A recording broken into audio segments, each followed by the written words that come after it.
यदि sales, profit, रुपया आपके कान को, आंख को, दिल को सुख देता हो तो आज का ये शो बहुत ध्यान से देखना। One lost customer is equal to multiple lost customer. आप बोले पार्टनर साहब ये क्या बात कर रहे हो, एक लॉस्ट कस्टमर तो एक ही लॉस्ट कस्टमर होता है। नहीं नहीं नहीं, जब एक कस्टमर गुस्से की वजह से, नाराजगी की वजह से, किसी डिससेटिस्फैक्शन की वजह से आपको छोड़ के जाता है, वो अपने लाइफ स्पैन में बहुत सारे दूसरे कस्टमर को नेगेटिव बनाता है। आपके प्रॉफिट्स पे, आपकी सेल्स पे, हर चीज पे इफेक्ट जाता है। और सच क्या है, हम मार्केटिंग करके रात दिन नए कस्टमर एक्वायर करने में लगे रहते हैं, लेकिन इस ओर हमारा ध्यान कम जाता है कि जो कस्टमर ऑलरेडी हमारे पास है, जो फुटफॉल हमारे पास है, जो लीड हमारे पास है, जिस कस्टमर ने ऑलरेडी हमसे एक आध बार बाई किया है, कैसे हम उसको रिटेन करें, कैसे हम उसको हैप्पी रखें। तो अब यदि गुस्सा होके कस्टमर दूर जाए तो आज आपको जो मैं पास का मंत्रा दे रहा हूं, इस मंत्रा के माध्यम से आप अपने कस्टमर को रोक सकते हो, हैप्पी कर सकते हो। और याद रखना, जब एक कंप्लेंट टाइमली सॉल्व होती है ना, वो कंप्लेंट गिफ्ट में कन्वर्ट हो जाती है और वो आदमी आपका प्रशंसक बन जाता है।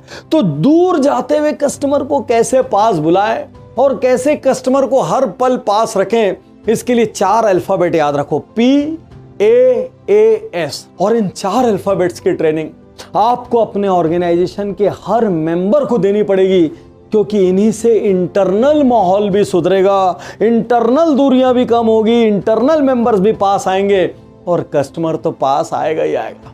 तो सबसे पहला P, पेशेंस।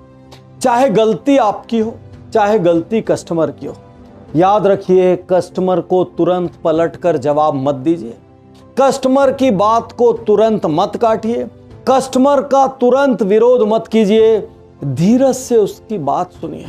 महज किसी को सुनते रहने से उसकी बहुत सारी समस्याएं हल हो जाती है। हम जाके अपने किसी फैमिली मेंबर को, किसी दोस्त को अपने घर की प्रॉब्लम बताते हैं, व्यापार की प्रॉब्लम बताते हैं, अरे वो सॉल्व कर देता है क्या? नहीं कर पाता। वो खाली पेशेंस से सुनता है, सॉल्व तो रेयर केस में करता है, वो खाली सुनता है, सुनता है, सुनता है, सुनता है और सुनता है। और इसी वजह से हम भीतर से अपनी सारी भावनाओं को एक्सप्लोड करके बाहर निकाल देते हैं और रिलैक्स हो जाते हैं। यही काम साइकेट्रिस्ट करता है, यही काम काउंसलर करते हैं और यही काम हम लोग अपनी पर्सनल कंसल्टेंसी और कोचिंग में करते हैं, सुनते हैं। तो सबसे पहले धीरज से उसकी बात सुनिए, उसको पानी पिलाइए, उसके सामने मुस्कुराइए और ये दिखाइए आप वास्तविकता में गंभीर हैं। तो फर्स्ट रूल पेशेंस, क्योंकि यहीं पर 50% सॉल्यूशन निकल जाएगा। सेकंड ए, अनेकांत। ये शब्द आप में से बहुत सारे लोगों ने नहीं सुना होगा। ये जैन धर्म का एक सिद्धांत है, अनेकांत। और ये सिद्धांत दुनिया भर में मैनेजमेंट में एक्स्ट्राऑर्डिनरी इंपॉर्टेंस ले रहा है। अनेकांत का क्या मतलब है? दूसरे के जूते में पैर डाल के सोचो, दूसरे की जगह पर जाके सोचो इस वक्त वो क्या सोच रहा होगा।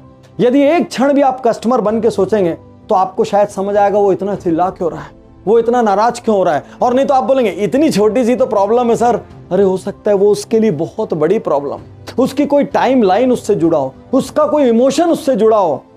याद रखिए, अनेकांत को अपनाइए। 1 मिनट के लिए कस्टमर बनिए और सोचिए क्या गलती हुई है और इस वक्त वो क्या सॉल्यूशन चाह रहा होगा। और जब तक आप कस्टमर बन के नहीं सोचेंगे, आप सिर्फ ओनर या स्टाफ या एम्प्लॉय बन के सोचते रहेंगे, तो आपको दिखेगा मेरी तो कोई गलती, और कस्टमर को दिखेगा मेरी भी कोई गलती नहीं है, और दोनों की लड़ाई बढ़ती चली आएगी। तो चाहे आप किसी भी बिजनेस में क्यों ना हो, अपनी टीमों को अनेकांतवाद के साथ, मतलब सामने वाले के पर्सपेक्टिव के साथ सोचने की ट्रेनिंग दीजिए।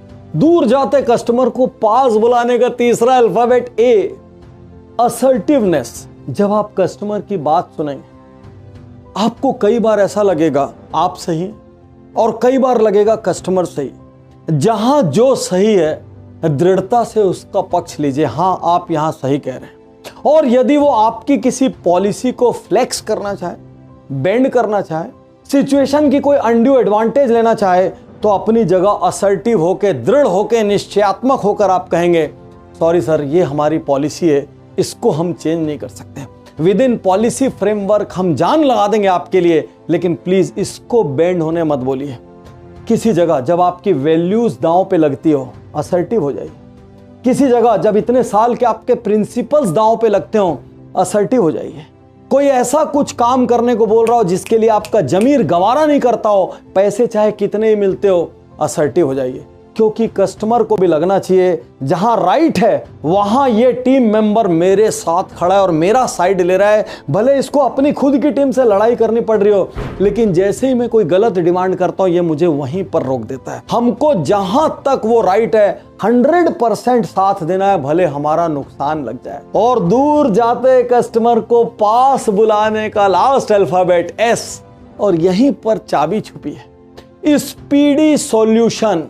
यदि कस्टमर कोई प्रॉब्लम लेकर आया है, आप उसको बहुत सारे नियम कानून का हवाला देकर डीले मत कीजिए। नॉर्मल ऑर्गेनाइजेशंस में क्या होता है, एक व्यक्ति आता है, वो बात करता है, फिर वो फुटबॉल खेल देता है दूसरे व्यक्ति। वो आता है, वो बात करता है, मेरा तो ये काम नहीं है, रुकिए मैं किसी और को बोलता हूं, और ये फुटबॉल चलती रहेगी। और यहां पर कस्टमर हमेशा के लिए आपसे छूट जाएगा, और वो छूटेगा नहीं, वो आपको ना लाइफ टाइम कूटेगा। वो बहुत सारे कस्टमर और तोड़ता रहेगा आपके साथ सदा सर्वदा।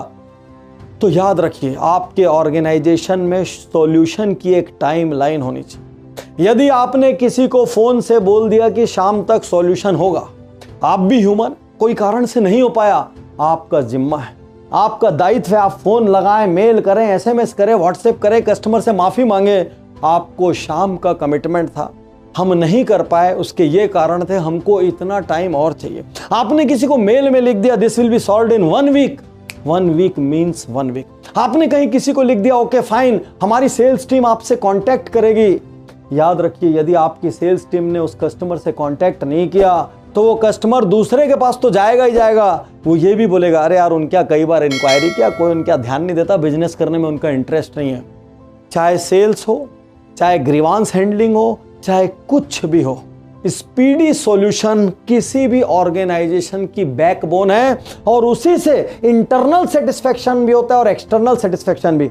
कई बार अंदर में ही एम्प्लॉय की कोई छोटी सी कंप्लेंट रहती है, वो अकाउंट्स डिपार्टमेंट के पास गया, अकाउंट्स ने उसको टाल दिया। वो HR के पास गया, HR ने उसको टाल दिया। वो अकाउंट और HR को ब्लेम नहीं करेगा, उसके दिमाग में आ गया कंपनी बेकार है, यहां पर सॉल्यूशन नहीं होते। याद रखिए, कोई भी डिपार्टमेंट क्यों ना हो, यदि दूर जाते कस्टमर को पास बुलाना है भाई, तो स्पीडी सॉल्यूशन देना पड़ेगा। और कई बार सॉल्यूशन देने के लिए आपको बीच की परतों को काटना भी पड़ेगा, ब्यूरोक्रेटिक लेयर्स को हटाना पड़ेगा और रेड टेपिज्म को खत्म करना पड़ेगा। और अब यदि इसके बाद आपका कस्टमर दूर जाए तो अब चिंता मत करना, क्योंकि आज आप जाते साथ अपनी टीम को पास की ट्रेनिंग दे देंगे। और ट्रेनिंग के साथ मैं आपसे कहना चाहूंगा, जितने भी लोग आपके ऑर्गेनाइजेशन में, आपके प्यून ड्राइवर से शुरू करके CEO और MD तक, हर किसी को आज ये वीडियो शेयर करिए, क्योंकि पोस्ट टॉप हो चाहे बॉटम हो, हर कस्टमर पास होना चाहिए।